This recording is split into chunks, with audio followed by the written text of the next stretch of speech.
Hello बच्चों, आप लोगों को अपने YouTube channel 4C by J Kumar में स्वागत है।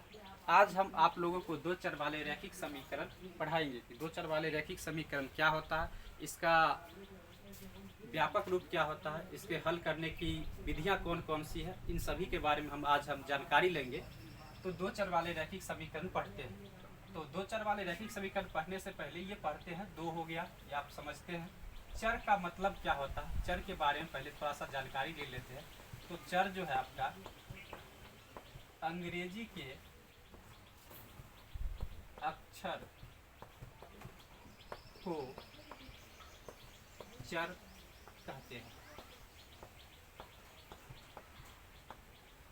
अंग्रेजी के अक्षर को चर कहते हैं। जैसे उदाहरण के लिए देखते हैं, जैसे x, y, z, m, n, t, ये सभी चर हैं। अंग्रेजी और सब जितने भी लेटर बच गए हैं वो सभी भी चर हैं। इनके बारे में हम लोग जानकारी लेने से पहले और समझते हैं कि ये चर क्या होता है। चर जो है आपका एक्स हो गया चर, वाई चर हो गया, जेड चर होगा, एम होगा, एन भी, टी भी, ये सब का सब चर है। चर कहने का मतलब यह होता है कि सभी के लिए एक समान न होना, प्रत्येक व्यक्ति के लिए इसका अलग अलग मान होता है। यानी मेरे लिए x का मान यहाँ पे कुछ और हो सकता है, दूसरे के लिए कुछ और हो सकता है। अब हम लोग एक पॉइंट और समझते हैं जिसका नाम है अचर। अचर ये कैसी राशि है? यह वैसी राशि है जो सभी के लिए फिक्स होता है, निश्चित होता है। जैसे ये अचर का मतलब हो गया गणित के अक्षर को, गणित के अक्षर को अचर कहते हैं। गणित के अक्षर को अचर कहते हैं। अचर यानी क्या, 2 हो गया, 3 हो गया, 4 हो गया, 5 हो गया, जो माइनस में भी हो सकता है, प्लस में भी है, माइनस में भी हो सकता है। तो ये आपका अचर कहलाएगा। तो हम लोग चर के बारे में समझे। पहले अंग्रेजी का जो भी अक्षर होगा वो चर होगा। अचर क्या होता है? फिक्स होता है, जो सभी के लिए एक समान होता है। आज दो ही है तो कल भी इसको कोई पढ़ेगा, 2 ही पढ़ेगा। तो इसके बारे में हम लोग जानकारी ले लिए। अब हम लोग पढ़ते दो चर वाले रैखिक का मतलब होता है कि जो चर पर घात होना चाहिए, पावर जो होना चाहिए चर पर एक होना चाहिए, चर पर घात एक होना चाहिए। समीकरण का मतलब होता है बराबर में कुछ न कुछ होना चाहिए अंक, यानी बराबर का चिन्ह अगर है तो जो कोई भी अगर गणित में कहीं भी लिखा हुआ अगर बराबर का चिन्ह दिया हुआ, इसका मतलब वह आपका समीकरण कहलाएगा। तो हम लोग दो चर वाले रैखिक समीकरण का स्टैंडर्ड रूप देखते हैं कि दो चर वाले रैखिक समीकरण का स्टैंडर्ड रूप क्या होता है।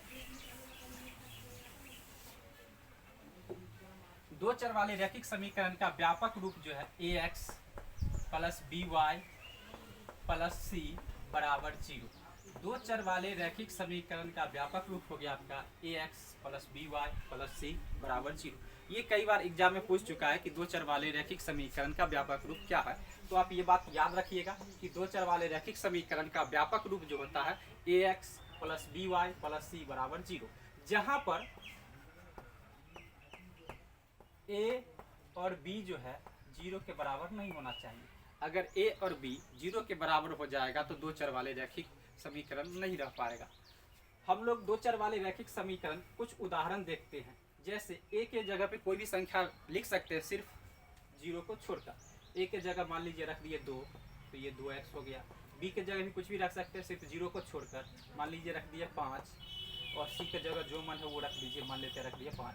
तो ये आपका जो समीकरण बना यह दो चर वाले एक रैखिक समीकरण का उदाहरण हो गया।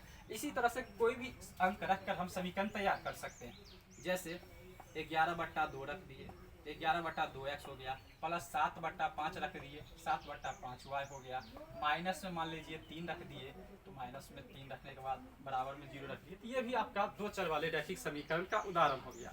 हम लोग उदाहरण समझे कि दो चर वाले रैखिक समीकरण का फॉर्म कैसा होता है, यह जानना बहुत जरूरी था।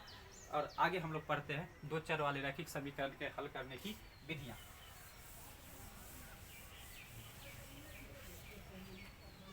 दो चर वाले रैखिक समीकरण के हल करने की 5 विधि है।